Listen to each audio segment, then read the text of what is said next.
360 video has a way to create magic, and the way that it creates magic is with cameras that have multiple lenses, so it can take videos of everything around us.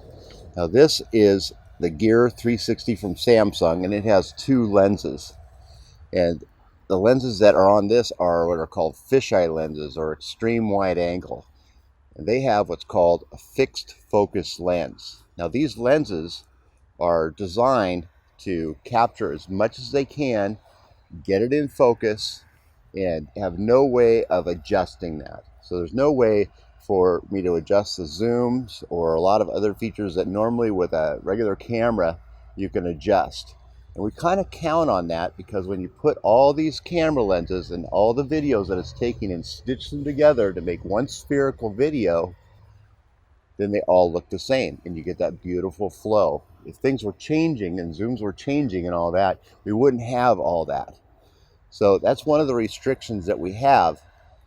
But once we understand that restriction, then we can use that restriction. Now the deal with a fixed focus lens, and when you cut down to like two lenses, like this little 360, is that you get a lot of distortion when you get close up to the camera. Luckily, the further away you get away from the camera, you don't have to deal with distortion.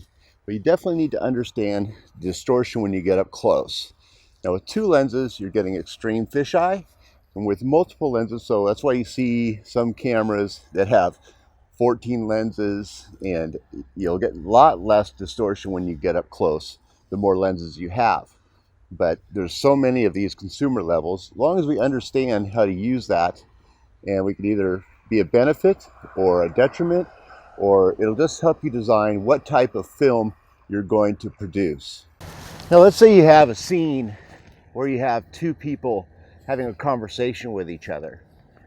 Now if I stay arm's distance away from this camera, then it's going to look fairly normal. Now if I move in too close, then it's going to have, my face is going to distort, and my nose is going to get big, and definitely the closer I get, the worse it gets.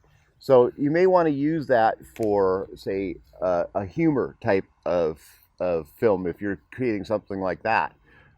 You know, if you're looking for that kind of effect, a dramatic effect of distortion and weirdness. But if you're looking to do a more solid, more just calm scene, you want to make sure that you are far enough away from the camera that it looks natural, like you are two people having a conversation. So what's really cool about proximity is that when you're dealing with 360 video, you're really dealing with many videos, and when they stitch them together, those lines where the camera is stitched together, it's called a stitch line. Now the closer you get to a camera, the more the stitch line is being apparent, so you can kind of see it's kind of halving my face.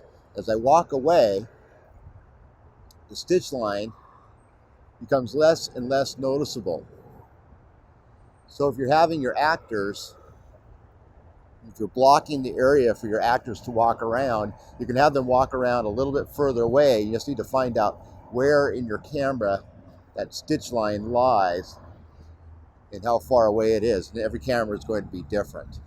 Definitely if you have them up close, you're going to get that stitch line effect, and that's not good. So use proximity to get rid of that with your actors and have them move away from the camera if they're going to go around a stitch line.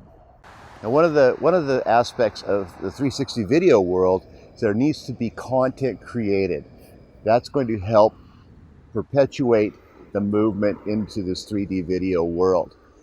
So I hope you follow along with my adventure into trying to discover what we can work with, what we can't work with, what is old school and what is new school, and how we can start creating more interesting stories for people to watch. All right, thanks a lot.